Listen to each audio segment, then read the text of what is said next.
نحمده ونصلي ونسلم على رسوله الكريم بسم الله الرحمن الرحیم السلام علیکم ورحمۃ اللہ وبرکاتہ۔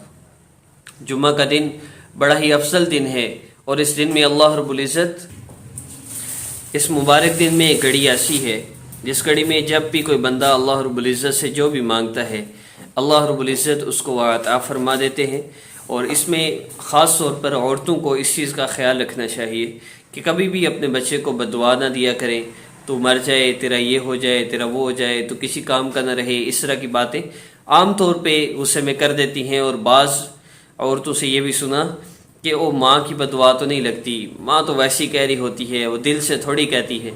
آپ دل سے کہہ رہے ہوں یا دل کے بغیر کہہ رہے ہوں، جب قبولیت کا وقت ہوتا ہے تو پھر غصے میں دی ہوئی بددعا کام کر جاتی ہے، چاہے فوری کر دے یا بعد میں کرے، لیکن ان بددعاؤں کا اثر ضرور ہوتا ہے۔ اس لیے میں ان ساری ماؤں بہنوں سے خاص طور پہ ریکویسٹ کروں گا کہ کبھی بھی بددعا دیں تو کبھی بھی ایسی بات زبان سے نہ نکالے جس سے آپ کے بچوں کی زندگی تباہ ہو جائے۔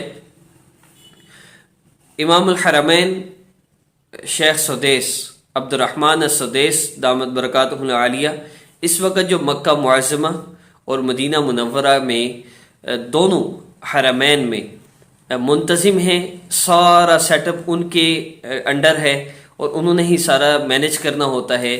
یہ جو حرم کے امام ہیں ان کے بارے میں آتا ہے کہ یہ پیدائشی طور پہ بول نہیں سکتے تھے۔ والدہ نے جب یہ حاملہ تھی تو نیت کی تھی کہ میں اپنے بچے کو حافظ بناؤں گی۔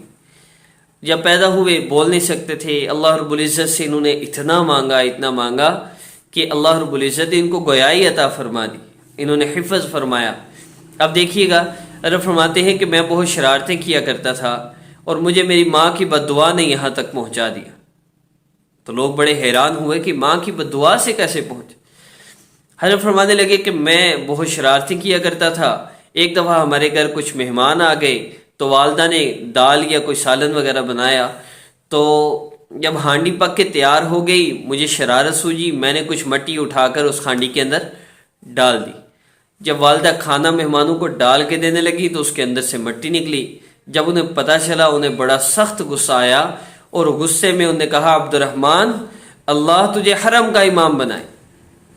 غصے میں انہوں نے بددعا دی، تو کیا بددعا دی؟ اللہ تجھے حرم کا امام بنائے۔ رونے لگے، فرمانے لگے ایسی مائیں اللہ رب العزت سب کو عطا فرمائے کہ میری ماں نے مجھے غصے میں وہ بددعا دی جس نے آج مجھے اس مقام پہ کھڑا کر دیا، آج مجھے اس مقام پہ لا کھڑا کیا کہ میں حرمین کا منتظم بھی ہوں، اللہ رب العزت نے مجھے حرم کا امام بنا دی۔ تو قبولیت کا وقت ہوتا ہے، اس لیے بہت احتیاط کی ضرورت ہے۔ تو جو بندہ اس مبارک دن میں کسی بھی وقت، ہمیں کوشش یہ کرنی چاہیے کہ ہم مستقل درود پاک پڑھتے رہیں، صلی اللہ علیہ وسلم، صلی اللہ علی سیدنا محمد، صلی اللہ علیہ وآلہ وسلم، مستقل ہم درود پاک کا اہتمام رکھیں۔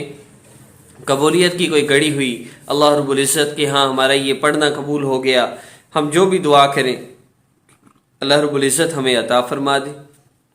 تو اللہ پاک سے ہم نے مانگنا ہے ان اعمال کے ذریعے جن اعمال کو آقا پاک صلی اللہ علیہ وسلم اور صحابہ نے اپنایا اور اپنے مسائل کو اللہ رب العزت سے حل کروایا۔ پہلا عمل کیا ہے؟ نماز کے ذریعے اللہ رب العزت سے مدد مانگنا۔ 2 رکعت نفل آپ حاجت کی نیت سے جمعہ کی نماز سے پہلے پڑھ لیں، جمعہ کی نماز کے بعد پڑھ لیں، عصر کی جماعت سے پہلے پڑھ لیں، نفل پڑھے جا سکتے ہیں۔ عصر کے بعد مغرب تک نفل نہیں پڑھ سکتے۔ جمعہ کا دن اسلامی پوائنٹ آف ویو سے مغرب کی نماز پر ختم ہو جاتا ہے، اس سے پہلے سورہ کہف پڑھ لینی چاہیے، درود پاک کا اہتمام کر لینا چاہیے۔ تو 2 رکعت نفل حاجت کی نیت سے پڑھ لیے۔ اب اس کے بعد اللہ رب العزت کے اسماء مبارکہ کا ذکر کرنا ہے۔ وہ 2 اسماء مبارکہ، یا وارث یا اللہ، یا رشید یا اللہ، یا وارث یا اللہ، یا رشید یا اللہ۔ آنکھوں کو بند کر کے، سر کو جھکا کر، مصلی پر بیٹھ کے اور قبلہ رخ ہو کر آپ نے آنکھوں کو بند کر لینا ہے اور یا وارث یا اللہ، یا رشید یا اللہ 11 مرتبہ آپ نے اس کو پڑھنا ہے، ان دونوں اسماء مبارکہ کو۔ اس کے بعد جتنا ہو سکے آقا پاک صلی اللہ علیہ وسلم پر درود پاک پڑھنا ہے، اور اس کے بعد آپ نے دعا کر لینی ہے۔ کوئی بھی حاجت ہوگی آپ کی انشاءاللہ پوری ہوگی، جو بھی دعا کریں گے آپ کی وہ پوری ہو جائے گی، قبول ہو جائے گی۔ اور عمل کی اجازت کے لیے آپ ہمارے چینل کو سبسکرائب فرما لیجئے، بیل آئیکن کو پریس فرما لیں۔